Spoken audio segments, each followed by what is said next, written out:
Ranking of Kings is about a young prince named Boji, who is the son of the world's probably second strongest person after the God King, who only showed up in like 2 scenes. And he is both deaf and mute, and also sort of the laughingstock of his kingdom. But he is the heir apparent to his father's kingdom. But because the council in charge of the succession had no real faith in him as a leader, he ends up getting deposed by his younger brother Daida, who ends up taking the throne instead. And Boji sort of gets semi-exiled, and also they attempt to assassinate him. I will say that based on the ending, they were totally correct to not have faith in Boji's qualities as a leader, because he abandons his throne almost immediately. But in this universe, there is also a sort of system called the Ranking of Kings, which is where the show gets its name from, which basically decides who is the best king in the world. We know there are at least 90 places in them, and we know that the proctor decides how good of a king you are by fighting you. So really, it's just a ranking of who is the most powerful king. And about 8 episodes in, Boji is declared stronger than his father, which sort of undermines the entire tension of the show at that point, because the most powerful king said that he didn't want to fight Boji's father at full power. So if we know that Boji is stronger than him and he was stronger than that guy, there's a good chance that Boji might actually just be the strongest person in the world, again, other than the God King that showed up in like 2 scenes, and I don't think is relevant to the rankings at all. The show is very heavily about combat, which is part of why this is so important of a detail that Boji is just sort of the strongest from episode 8 onward, because a good half of this show are just sort of fight scenes that occur because the main villain leads a bunch of escaped prisoners into Boji's country while he's exiled, and then Boji has to come back and save the kingdom. And there are so many fights during this that I just sort of felt my eyes glaze over. It was just non-stop combat from the midpoint onward. It would not stop being about fighting. They're not all bad fights, I will say that. Some of them were pretty good. I thought Boji's final clash against his dad was pretty good. But I would say that, by and large, a lot of them aren't really interesting, and there's a lot of mechanical issues that sort of bug me about them. So at the start, for example, Boji's dodging all of his brother's attacks during a sparring session, and then Boji's teacher comes up and is like, that's not how a king fights. And I understand that it is meant to show the sort of incompetence and closed-mindedness of his teacher. It's also really frustrating as a viewer, because telling someone to stop dodging is one of the stupidest fucking things I've ever seen anyone ever tell anyone in any anime. Also, at one point, this dude is fucking fighting a bunch of like monster dogs, and he gets in his head that his plate armor is getting in his way, and he takes it off, which is, one, clearly, audibly a terrible idea. I'm sure you can recognize that. But 2, the main villain who sent the dogs after him specifically states he will be fine as long as he keeps his armor on.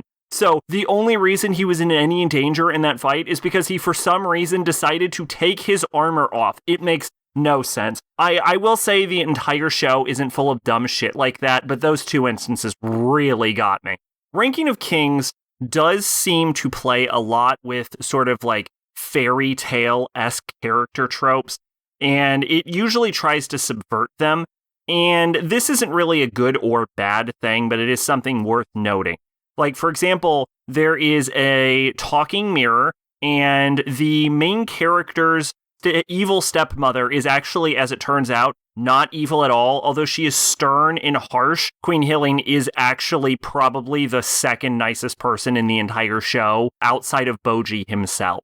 And the reason I sort of bring this up is because Queen Hilling, despite being probably my favorite character in the show, is also kind of a huge bitch, and it sort of creates an underlying issue with this show that I have, which might be my number 1 concern, which is that in order to make Boji seem like more of an underdog, it does that thing where it makes the circumstances around Boji as harsh as possible, which mostly means dialing up the meanness of everyone around him. And it gets better as he proves himself later on in the series, but it does sort of turn everyone in the entire show, not just the main cast, not just the secondary cast, but even the side, like tertiary background characters into colossal, irredeemable assholes that you sort of hate the entire time. There is a point in this show where the main villain, who I was rooting for because of how bad everyone else was, whose name is Moranjo, we see her backstory, and she has just the most heartbreaking line in the entire show, where Prince Daida removes her mask and calls her a monster, and she says she's not a monster, she's a little girl. Holy shit, dude, my heart when she said that. Regardless, we find out that the townsfolk are just horrible monsters to her, and they cut her face off and, like, cut her hands off. Like, they did this to a fucking child, and we later find out more of her backstory. They did this after breaking into her mom's house, who was a doctor who had been helping and feeding the rest of the town, and then murdering her, and then they torture and maimed the little girl, and then they changed her to a fence post. So when we see Boji's dad encounter this little girl, of whom he was a family friend of, and his immediate decision was to just straight up murder everyone in town, I feel like this is supposed to be a moment where I'm like, oh no, he overdid it, especially when you see the mother and the little girl like pleading for the life of her child. And I'm like, oh no, definitely kill both of them. Yeah, they're complete fucking monsters. Because these are the same people that just maimed this fucking little girl for no fucking reason other than the selfishness, and also because they go out of their way during this background flashback to make a point of saying that the people of this country think kindness and being nice and charity are like mortal sins. Like, they're a society that predicates on being as evil and selfish as possible. I probably should care that Boji's father just fucking flattened this little girl and then used her fucking spare body parts to fix his family friend's child. But hey, guess what? I fucking don't. They were awful pieces of shit. Also, Boji's kingdom, we see in one of the opening scenes, Boji was just basically robbed by a highwayman who ends up becoming basically his best friend and arguably the third nicest character in the show. Traveling through town in just his underwear. Keep in mind, Boji is a deaf mute boy who most people assume is not all mentally there, and the entire town gathers around to laugh and make fun of this fucking child, some of whom were unaware that he was deaf, and then start making fun of him harder after learning this. Everyone is a colossal piece of shit in this. And the nicest characters in this show are only marginally not horrible. Again, I just called the third nicest person in this show a fucking highwayman that starts off robbing a mute deaf child. The quality of likable characters in this show is, the bar is on the fucking ground.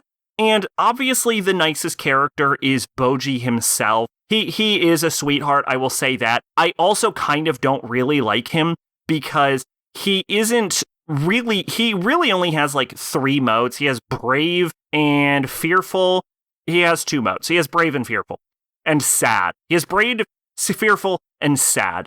And he feels undercharacterized compared to the complexities of the other cast members. I will say genuinely, a lot of the main primary, secondary cast members of this show are actually very complex, but they're complex in a way that they lean so far into the blacker side of a gray morality spectrum that I sort of found them unlikable. There's a lot of layers to the cast of this show. I can see a lot of people appreciating that, and on a surface level, I do too, but I don't like any of them, and I find that to be a big problem, because what I end up in a scenario with is only really liking the queen and then the main villain who I kind of want to kill everyone except for the queen. I admittedly came on board with Boji's brother Daida at the end of the show, but that's like after he started simping for the main villain in like the last 3-ish episodes. So I don't even know if that counts. If you think a character is an irredeemable asshole for 20 episodes and you like him for 3, are they a likable character? It's not even like, it's like 21 episodes, really. I think it starts in episode 22. So Ranking of Kings is a show where everyone is horrible pretty much, except for like arguably 3-4 people, right? And it's filled with a bunch of like mostly boring fight scenes. And overall, had trouble finding myself engaged or interested in the cast or struggle. It also has a real tension problem. But it is a show I can see why people would like. I can see if you're willing to forgive most of the characters, you would appreciate the complexities of them.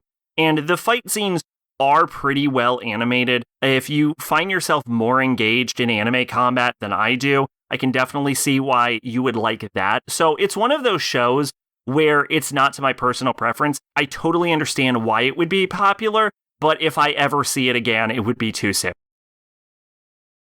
Twitch and Discord in the description. I've been Sacrobolic, your envoy of hope. Bye-bye.